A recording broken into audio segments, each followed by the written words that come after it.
Sahabat Fakta, belum lupa kan sama video sebelumnya? Sejarah tentang PKI harus kita share terus untuk mengingatkan pada anak cucu kita. Demikian yang terjadi di Madiun. Monumen Kresek menjadi saksi bisu kekejaman PKI saat membantai sejumlah tokoh-tokoh dan ulama di Madiun. Kekejamannya pun telah melegenda. Gambaran kekejaman PKI tersebut dapat dilihat di sejumlah relief yang ada di seputaran monumen. Tak jarang pengunjung merasa miris dan tidak tega untuk melihatnya. Ngeri sekali ini gambar. Banyak korban dibunuh secara kejam, diikat tangannya dan kaki, diseret.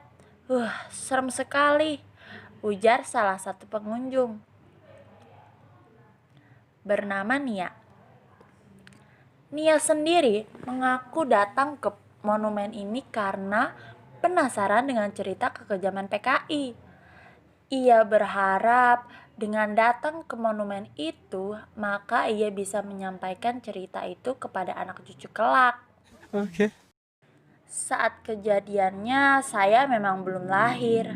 Tapi, saya akan menceritakan ke anak cucu saya kelak tentang kekejaman PKI dalam sejarah, paparnya. Kisahkan juga salah satu pengelola monumen Kresek, Heri Purwadi.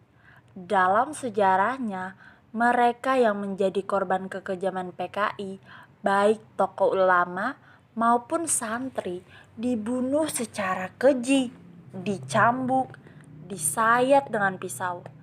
Bahkan juga ada yang dikubur hidup-hidup. Kalau mendengar ceritanya sangat miris.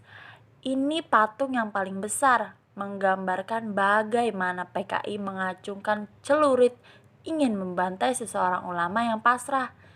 Jelasnya, ada pula real life yang menggambarkan seorang warga ditelanjangi dan diseret dengan tangan kaki terikat. Ada juga seseorang kiai yang diikat, diseret dalam kondisi telanjang. Nggak tega kalau membayangkannya, katanya. Tak tanggung-tanggung, korban pembantaian PKI kala itu mencapai 1.920 orang. Wah, banyak ya sahabat fakta.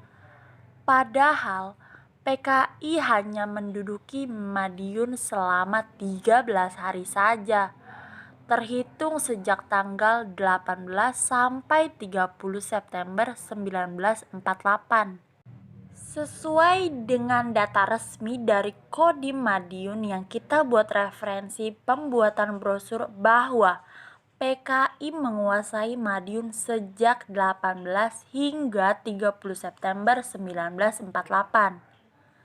Singkat, namun ada ribuan korban yang berhasil dibinasakan dengan kejam, ujar pengelola monumen lainnya, Tri Sugianto. Pemberontakan kala itu dipimpin oleh Musso, tokoh komunis Indonesia yang lama tinggal di Uni Soviet. Dalam sejarahnya, Musso menawarkan gagasan yang disebutnya Jalan Baru untuk Republik Indonesia. Musso menghendaki satu partai kelas buruh dengan memakai nama yang bersejarah, yakni PKI. Untuk itu harus dilakukan fusi 3 partai yang beraliran Marxisme Leninisme PKI ilegal, Partai Buruh Indonesia PBI, dan Partai Sosialis Indonesia PSI. PKI hasil fusi ini akan memimpin revolusi proletariat untuk mendirikan sebuah pemerintahan yang disebut Komite Front Nasional, terangnya. Beruntung, pemberontakan itu akhirnya berhasil ditumpas oleh pasukan TNI pada tanggal 1 Oktober 1948. Musuh sendiri berhasil ditangkap saat lari ke desa Kresek dengan mengepungnya dari berbagai penjuru. Namun, pria yang juga aktif sebagai pengelola Prok Darwis Desa Kresek ini berharap pengunjung tidak takut dengan relief tersebut. Sebab tujuan pembuatan relief dan monumen ini adalah sebagai bentuk penghormatan terhadap para korban. Nah, gimana menurut kalian sahabat fakta? Semoga kalian suka dengan video ini.